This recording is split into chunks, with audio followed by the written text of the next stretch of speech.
There were too many people who felt that the system didn't give them a fair crack of the whip.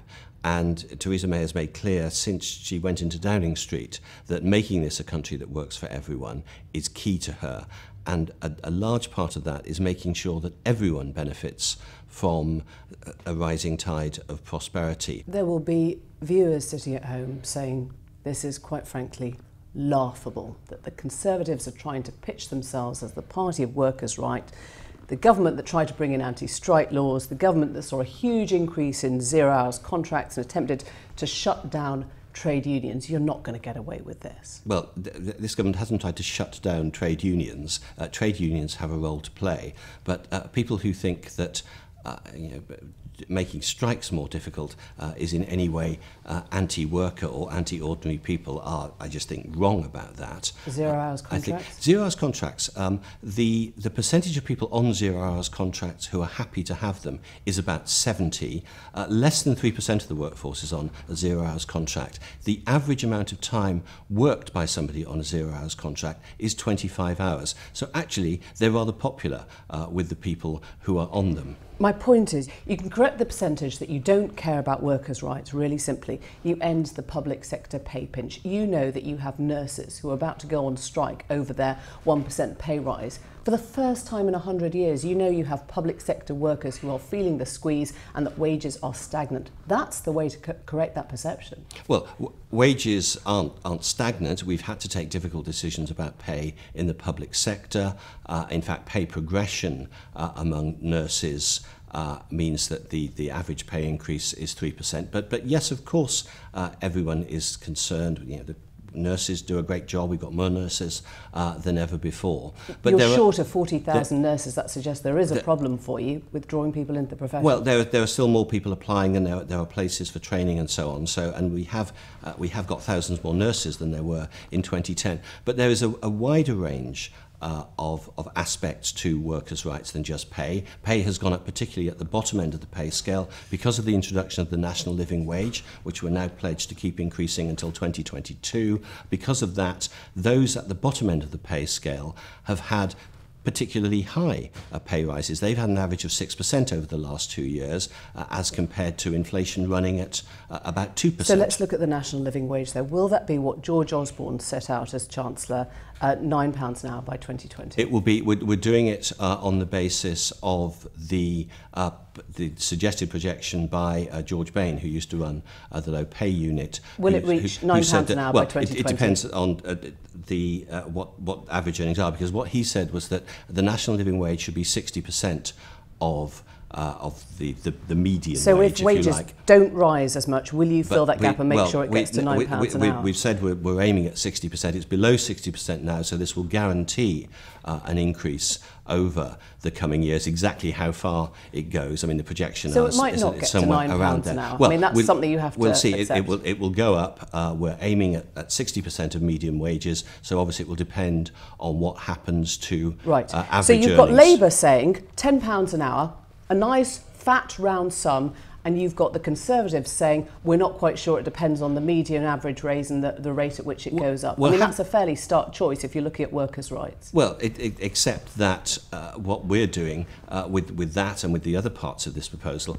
are making a practical set of proposals. Clearly, you have to balance the national living wage, as we do, both in terms of making sure people are paid a fair amount and making sure that the jobs are available for them to do, that you're not pricing them out of the jobs market. We have been spectacularly successful at getting people into work. We've created the best part of 3 million extra jobs. We've got more people in employment than ever before, more women in employment than ever before, falling youth unemployment. We don't want to put that at risk, but at the same time, we do want to have a national living wage that enables people to live decently. That's what we're achieving. Now, another Labour commitment is maximum pay ratios, 20-1 in the public sector or anyone tending for public sector work. Would you stick to that kind of pay ratio?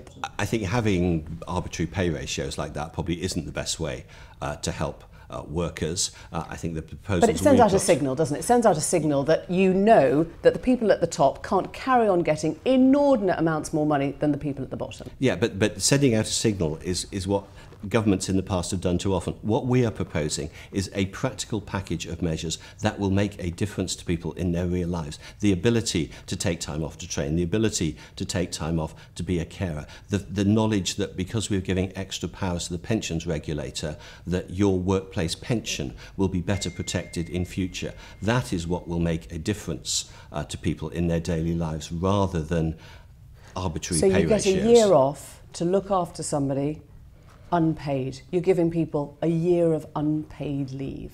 Well, the opportunity to that, we've looked at this. What happens if you can't afford it? We've looked at the system in Ireland, where this system works perfectly well, and most people don't take the full year. It's often a much shorter period than that while you sort out new arrangements. But if you're a low-paid worker and somebody's offering you a year to look after your elderly parent without money, that's not such a bargain. Well, different people will have individual circumstances in their families. But this is about workers' rights, isn't it? How much time? Yes, and the right to be able to say, look, something has happened in my family. I need to take a couple of months off before I can sort out a new situation, and knowing that your job is guaranteed at the end of that, that removes a significant amount of stress from people, perhaps particularly at a difficult time of their lives. That is a proper, practical extra workers' right. Okay, let's look at a very practical example of workers' rights here. Uber is trying to renew its licence next month. Is a Tory government going to insist that it improve its workers' rights before that licence be guaranteed? Well, I don't want to talk about individual companies. Why because not? I think that's unfair, because we're looking at, we've set up quite deliberately in this area of what we all now call the gig economy, where Uber drivers and deliverers you and know very all well, those Uber sorts was of taken people. to court. It was found wanting in terms of its care for its workers. So you could say, we are the party of workers' rights. We will not guarantee a new licence for Uber until it changes the way it deals with its workers. Well, I think making laws to deal with individual companies is often a way to make bad laws. So let's look at the whole sector, and that's what we're doing.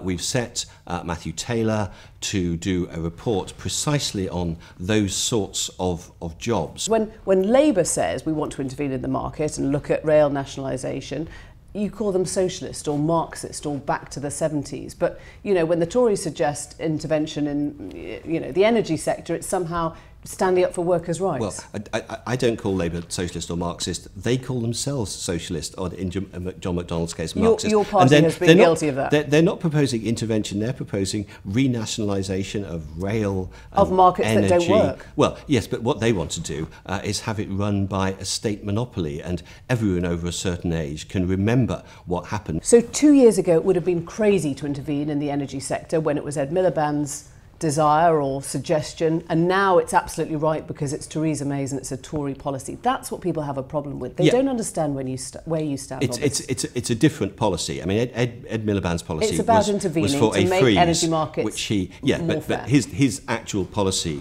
was particularly daft, because he said he was going to freeze prices just before the oil price fell, which actually reduced prices. So Ed Miliband's freeze would have kept prices artificially high. We're saying it's a cap on certain types of tariffs if companies are not treating their customers properly. Damian Green, thank you. Thank you.